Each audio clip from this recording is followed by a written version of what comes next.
on the reasons for withdrawing from the world. I confess that we all have an inborn affection for our body. I confess that we are entrusted with its guardianship. I do not maintain that the body is not to be indulged at all, but I maintain that we must not be slaves to it.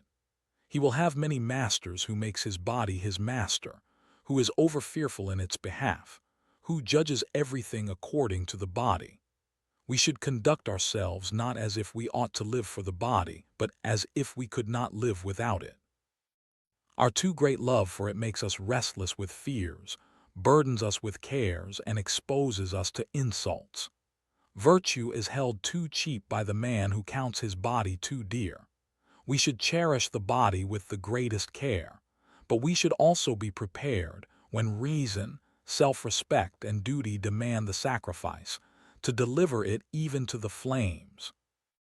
Let us, however, in so far as we can, avoid discomforts as well as dangers, and withdraw to safe ground, by thinking continually how we may repel all objects of fear. If I am not mistaken, there are three main classes of these. We fear want, we fear sickness, and we fear the troubles which result from the violence of the stronger. And of all these, that which shakes us most is the dread which hangs over us from our neighbor's ascendancy, for it is accompanied by great outcry and uproar. But the natural evils which I have mentioned, want and sickness, steal upon us silently with no shock of terror to the eye or to the ear. The other kind of evil comes, so to speak, in the form of a huge parade.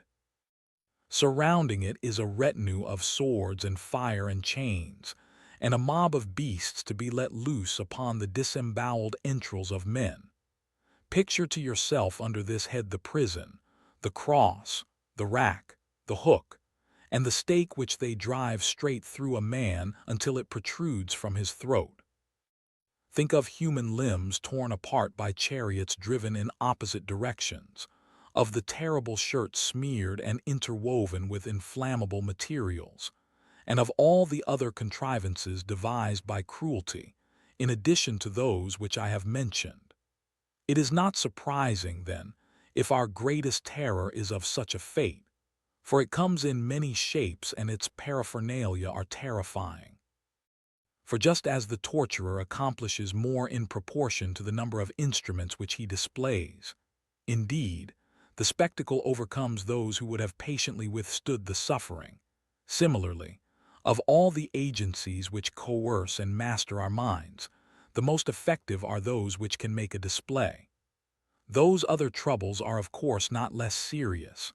I mean hunger, thirst, ulcers of the stomach, and fever that parches our very bowels. They are, however, secret. They have no bluster and no heralding. But these, like huge arrays of war, prevail by virtue of their display and their equipment. Let us, therefore, see to it that we abstain from giving offense. It is sometimes the people that we ought to fear, or sometimes a body of influential oligarchs in the Senate, if the method of governing the state is such that most of the business is done by that body, and sometimes individuals equipped with power by the people and against the people.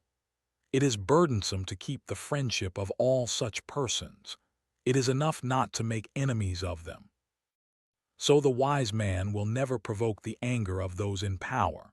Nay, he will even turn his course precisely as he would turn from a storm if he were steering a ship. When you traveled to Sicily, you crossed the straits. The reckless pilot scorned the blustering south wind, the wind which roughens the Sicilian sea and forces it into choppy currents. He sought not the shore on the left, but the strand hard by the place where Charybdis throws the seas into confusion. Your more careful pilot, however, questions those who know the locality as to the tides and the meaning of the clouds. He holds his course far from that region notorious for its swirling waters. Our wise man does the same. He shuns a strong man who may be injurious to him, making a point of not seeming to avoid him, because an important part of one's safety lies in not seeking safety openly. For what one avoids, one condemns. We should therefore look about us and see how we may protect ourselves from the mob. And first of all, we should have no cravings like theirs, for rivalry results in strife. Again, let us possess nothing that can be snatched from us to the great profit of a plotting foe. Let there be as little booty as possible on your person. No one sets out to shed the blood of his fellowmen for the sake of bloodshed, at any rate very few. More murderers speculate on their profits than give vent to hatred. If you are empty-handed, the highwayman passes you by. Even along an infested road, the poor may travel in peace. Next, we must follow the old adage and avoid three things with special care: hatred, jealousy, and scorn. And wisdom alone can show you how this may be done. It is hard to observe a mean. We must be chary of letting the fear of jealousy lead us into becoming objects of scorn, lest, when we choose not to stamp others down, we let them think that they can stamp us down. The power to inspire fear has caused many men to be in fear. Let us withdraw ourselves in every way, for it is as harmful to be scorned as to be admired. One must therefore take refuge in philosophy. This pursuit, not only in the eyes of good men, but also in the eyes of those who are even moderately bad, is a sort of protecting emblem.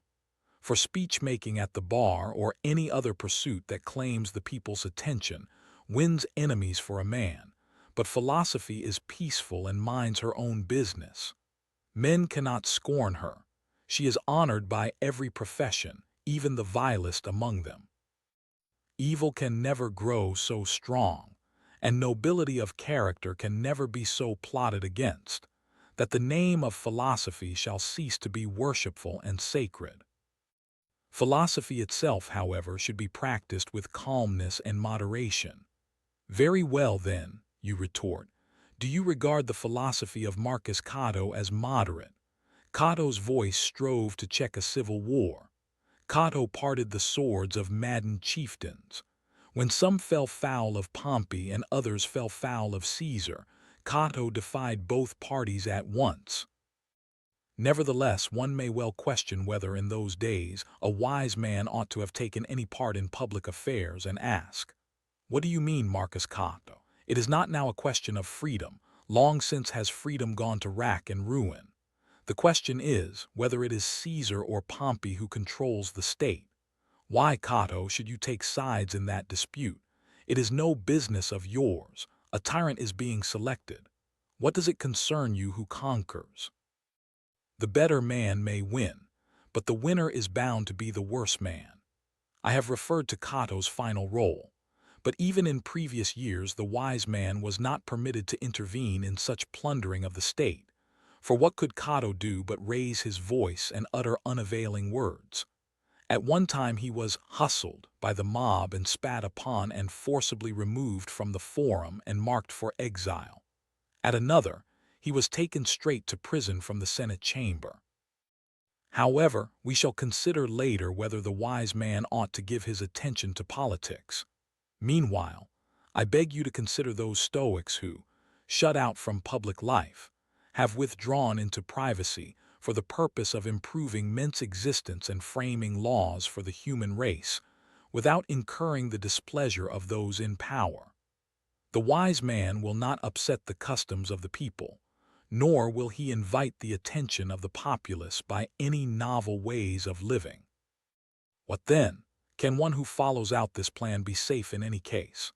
I cannot guarantee you this any more than I can guarantee good health in the case of a man who observes moderation, although, as a matter of fact, good health results from such moderation.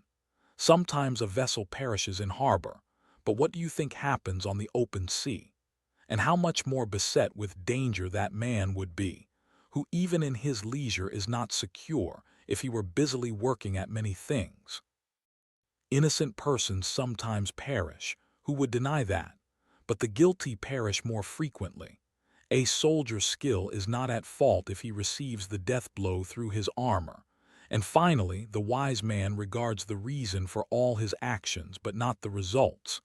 The beginning is in our own power, Fortune decides the issue, but I do not allow her to pass sentence upon myself. You may say, but she can inflict a measure of suffering and of trouble. The highwayman does not pass sentence when he slays. Now you are stretching forth your hand for the daily gift. Golden indeed will be the gift with which I shall load you, and inasmuch as we have mentioned gold, let me tell you how its use and enjoyment may bring you greater pleasure. He who needs riches least enjoys riches most. Author's name, please, you say. Now, to show you how generous I am, it is my intent to praise the dicta of other schools. The phrase belongs to Epicurus or Metrodorus or someone of that particular thinking shop. But what difference does it make who spoke the words? They were uttered for the world. He who craves riches feels fear on their account. No man, however, enjoys a blessing that brings anxiety. He is always trying to add a little more. While he puzzles over increasing his wealth, he forgets how to use it. He collects his accounts, he wears out the pavement in the forum, he turns over his ledger. In short, he ceases to be master and becomes a steward. Farewell.